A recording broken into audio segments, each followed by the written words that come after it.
Los videojuegos hoy en día se han convertido en algo que hace parte del día a día de muchas personas, pero eso no siempre fue así. Durante el siglo XX, al igual que muchas otras cosas, los videojuegos se han desarrollado rápidamente, hasta convertirse en una de las más grandes industrias de entretenimiento del mundo. Para conocer su historia, nos debemos remontar a la década de los 40. Nos encontramos en la Segunda Guerra Mundial.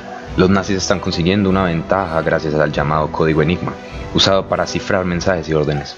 El matemático británico Alan Turing y el experto en computación estadounidense Claude Shannon trabajaron junto con su equipo y crearon una máquina que descifraba este código, cosa que les dio a los aliados una gran ventaja y eventualmente la victoria. Turing y Shannon son considerados los padres de la computación moderna. Gracias a estas investigaciones en el campo de la inteligencia artificial, en marzo de 1949, Claude Shannon presentó un artículo donde se especificaban las primeras técnicas y algoritmos necesarios para crear un programa de ajedrez. Pero en este momento no había ningún ordenador con el suficiente potencial para poder ejecutarlo. Los 50 fueron para los videojuegos una época quieta. Sin embargo, en 1958, William Higginbotham, un ingeniero que había participado en el proyecto Manhattan, presentó un proyecto que cautivó a todos los visitantes de su laboratorio, un juego de tenis que había construido con materiales de su laboratorio.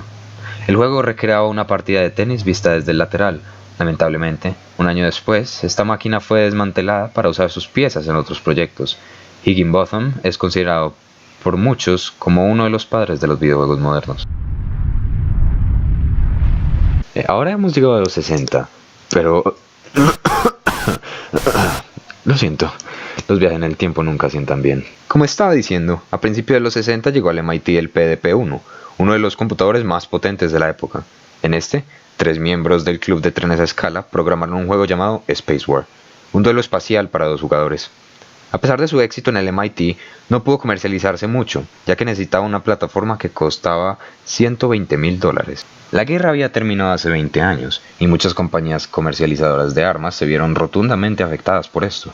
Así que en 1966, el diseñador jefe de Sanders Associates, Ralph Baer, consideró la idea de desarrollar un dispositivo que se conectara a un televisor y permitiera jugar diferentes tipos de juegos. Un año después del inicio de su desarrollo, se terminó el primer prototipo de la Brown Box. Sin embargo, este proyecto nunca funcionó, y nunca llegamos a ver lo que la Brown Box podría haber sido.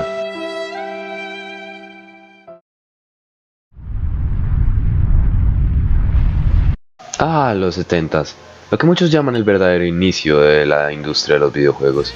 Bill Pitts, de la Universidad de Stanford, fascinado con Space War, crea junto a su amigo Hugh Thug una versión de este que funcionaba con monedas. Esta fue la primera máquina tragamonedas arcade de la historia. Nolan Bushnell, de la Universidad de Utah, tuvo una idea similar a la de Pitts, introducir Space War a las salas arcade de todo el país.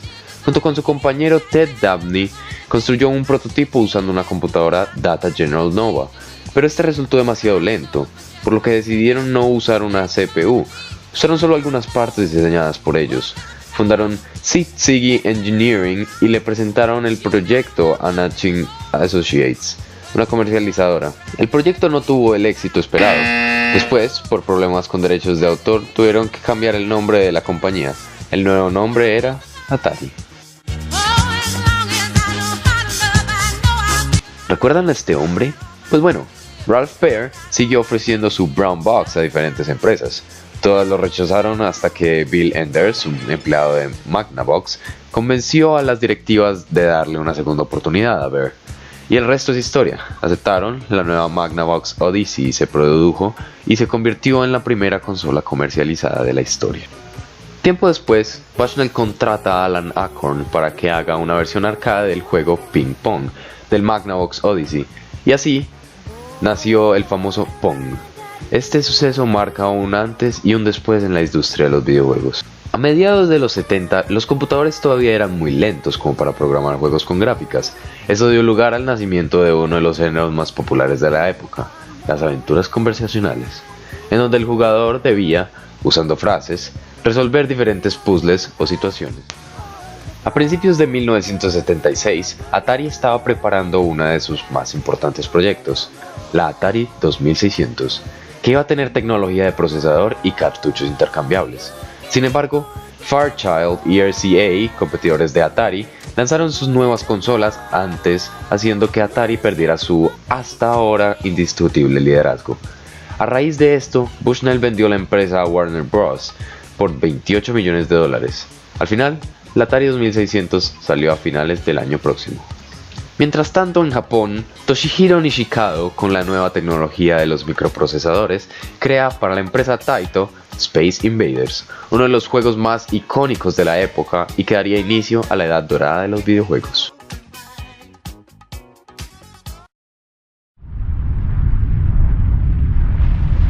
Por fin hemos llegado a la época de los 80s, o también conocida como la era de los 8 bits. La irrupción del color en el mundo de los videojuegos tuvo lugar con Galaxian, un título de la japonesa Namco que, siguiendo la estela de Space Invaders, resultó tremendamente popular al tiempo que marchaba la evolución del género. Galaga, de Namco, 1981, seguía la estela de Galaxian, con avances gráficos cada vez mayores. Aunque ningún videojuego pudo hacerle frente a Pac-Man, del japonés Toru Iwatani, que es, para muchos aficionados y diversos críticos especializados, el videojuego más popular de todos los tiempos. Iwatani se había propuesto crear un videojuego de laberintos libre de violencia y no centrado en un personaje masculino, puesto que la mayoría de los visitantes de los salones recreativos eran varones. Iwatani decidió que el juego giraría en torno a la idea de comer algo, y puesto que la imagen que le vino a la cabeza cuando trató de figurarse con qué disfrutaban más las mujeres no fue otra que imaginarlas comiendo un trozo de pizza. Ese fue el personaje elegido. Para el diseño de los enemigos, Iwatani se inspiró en ciertas figuras del arte kawaii. Nintendo lanzó al mercado el 15 de julio de 1983 la primera versión de su Famicom, un modelo muy innovador que disponía entre su catálogo de títulos varias versiones del clásico Donkey Kong, que dio lugar a algunas de las más famosas series de personajes de los videojuegos, y que estaba destinado a sentar las bases del mundo de las videoconsolas domésticas modernas. La consola catapultó a Nintendo al éxito de tal manera que la compañía no pudo abastecer la enorme demanda de videojuegos que existía para la nueva máquina. A finales de 1982 había empezado una carrera entre cientos de compañías para obtener la mayor ganancia. Esto llevó desgraciadamente a la producción de una gran cantidad de juegos y consolas de muy baja calidad. Esto condujo a que los consumidores de la industria perdieran la confianza sobre los desarrolladores, llevando a una baja en ventas que se creyó que terminaría con toda la industria. Esto duró hasta 1985, cuando Nintendo, la empresa que no perdió la esperanza, sacó a la venta el Nintendo Entertainment System. Esta consola fue muy revolucionaria y sería la cuna de títulos legendarios como el original Mario o The Legend of Zelda. Para 1987 había quedado claro que el mercado de las videoconsolas había vuelto para quedarse.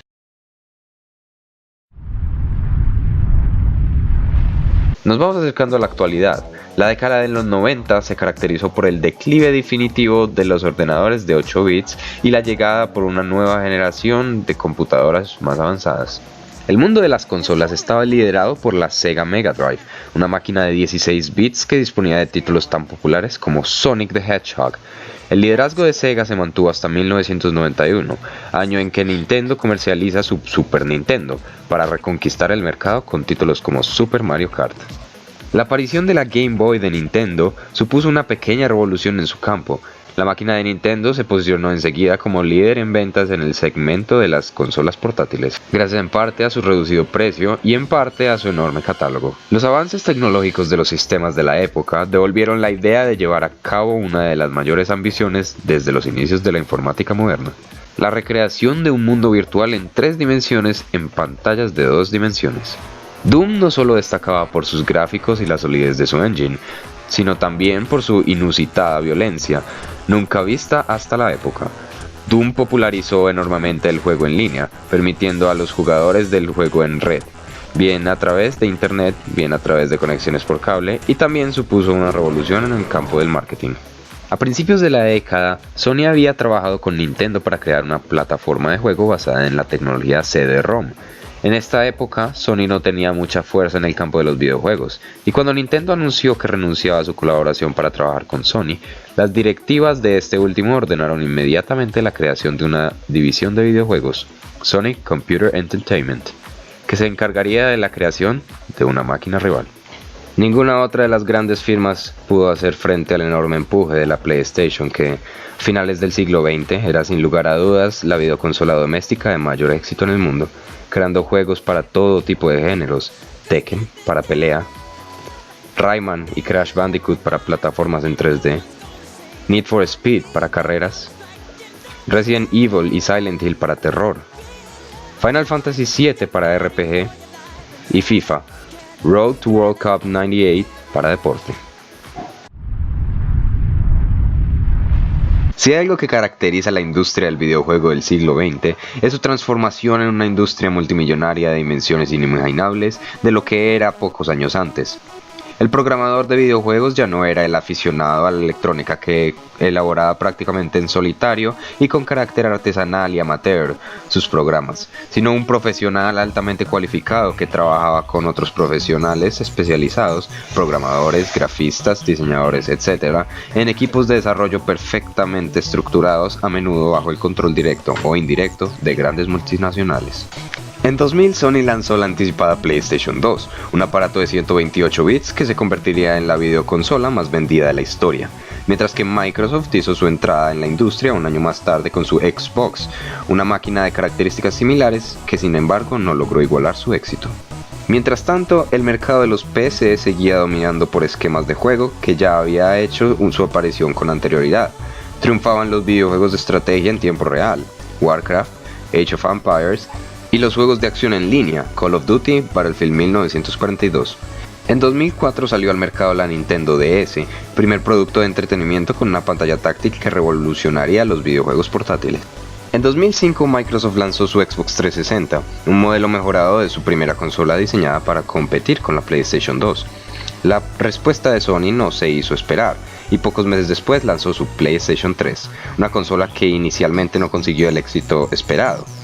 La revolución de Nintendo tuvo lugar en abril de 2006, cuando presentó su Wii, una máquina que con su innovador sistema de control por movimiento y sus sencillos juegos, puso de nuevo a su compañía creadora en el lugar que le correspondía dentro de la historia de los videojuegos. La generación actual de videojuegos se compone de 3 consolas: la de Wii, el Wii U del 2013, la de Microsoft, el Xbox One de 2014, y la de Sony, el PlayStation 4 de 2014. No solo la creación de los videojuegos se volvió un trabajo profesional, también el solo hecho de jugarlos se volvió una forma viable de ganarse la vida. Los jugadores se vuelven tan profesionales hasta el punto de ser tratados como atletas, a los que se les paga como tales. Este tipo de deporte se denomina Electronic Sports, eSports, y en la última década ha crecido en popularidad hasta convertirse en uno de los deportes más vistos del mundo. Medio siglo después de Spacewar, cuyos creadores fueron las primeras personas en experimentar la verdadera sensación de estar jugando con una computadora, el concepto de videojuego se ha ido desarrollando con el tiempo para acabar convertido en un medio integral de entretenimiento que puede producir experiencias tan diversas como las que nos proporcionan Tetris o Pac-Man. Lejos de haber alcanzado su madurez creativa, los videojuegos siguen siendo una nueva forma de arte que parece estar dando aún, 50 años después de su aparición, sus primeros pasos. Y con eso hemos concluido la historia de los videojuegos. Pero ¿qué tal si escuchamos la historia de algunas personas?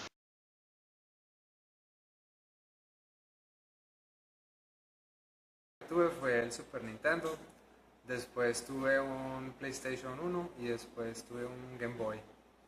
Primera consola con la que yo jugué, eso fue un Atari 2600. Claro que sí, también juegan cuentan esos jueguitos con los que uno jugaba, que eran unos aritos y era con agua. Eso también es consola, sí, eso va muy mecánico, pero eso existe. Pero sí, lo que recuerdo es consola, un Atari 2600, que eso tenía solamente palanca y un solo botón. La primera consola con que yo jugué era un Atari y los jueguitos eran básicos. Era Pac-Man y Breakout. Eso se jugaba con un solo control, con un joystick y un botoncito rojo. Era lo más sofisticado que había. Eso era carísimo, lo tenían mis primos ricos que vivían en Simón Bolívar. Y como yo vivía en Manrique, yo me caminaba todo eso, no había plata para pasaje. A ver si estaban jugando, a ver si me invitaban a jugar con ellos. Era siempre un riesgo, pero yo lo hacía cada que podía. La consola con la que jugué fue un Atari 2600. La primera consola que tuve, bueno, realmente no era mío, era de mi hermano y era el Nintendo, el original. Y me gustaba mucho el juego que se llama Mega Man. Y desde eso, pues tuve también Nintendo 64. Pues la primera consola con la que yo jugué fue un Nintendo 64.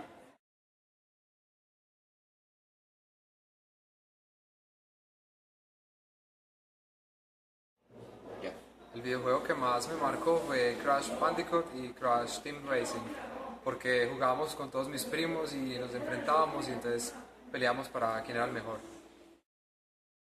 El videojuego que de pronto más me haya marcado, en realidad son muchas cosas. Desde Atari, obviamente cómo olvidar uno de Space Invaders, cómo voy a olvidar lo que siempre habíamos jugado, que era Pac-Man. Ya de ahí para allá ya empezaron como a moverse un montón de juegos y cosas con más situaciones. De lo que yo más recuerdo, pero porque me marcó fue porque lo jugaba siempre era con mi papá, era Bomberman y era el que más pasara mundos. Entonces eso de pronto me marcó fue porque como fue en la infancia y fuera de eso era como compartido con mi papá, me pareció muy bacán. El juego que más me impactaba a mí en la vida fue uno que encontré en el primer portátil que tuve, que era de segunda. En esa época pues no había Windows, todo era por código. Y era un juego donde dos gorilas se tiraban peloticas. Las figuritas eran totalmente cuadradas, pero era muy divertido. Y queriendo yo modificarlo, me metí y aprendí a programar dañándolo, que finalmente lo arreglé. Otro juego muy valioso es The Incredible Machine, que es un juego de estrategia donde uno arma piezas para cumplir con una misión y destapa la creatividad de una forma increíble. El juego que más marcó mi vida, la PES 2010, porque nos sentábamos alrededor muchos amigos a jugar y incluso hoy todavía seguimos jugando la misma película 2010, aunque jugamos otras, seguimos jugando la 2010 a veces para hacer eventos especiales. Me gustaba todos los que son de racing, como de carros y esos, los más sencillos. Los que eran como muy complejos, como de James Bond, 007, GoldenEye, todo eso nunca me gustaba porque no entendía qué tenía que hacer y me frustraba y lo apagaba. Pero los que eran de carreras me gustaban mucho. El juego que más me marcó fue The Legend of Zelda o Ocarina of Time. Todo en el mundo tiene su historia, y aquí está la de los videojuegos.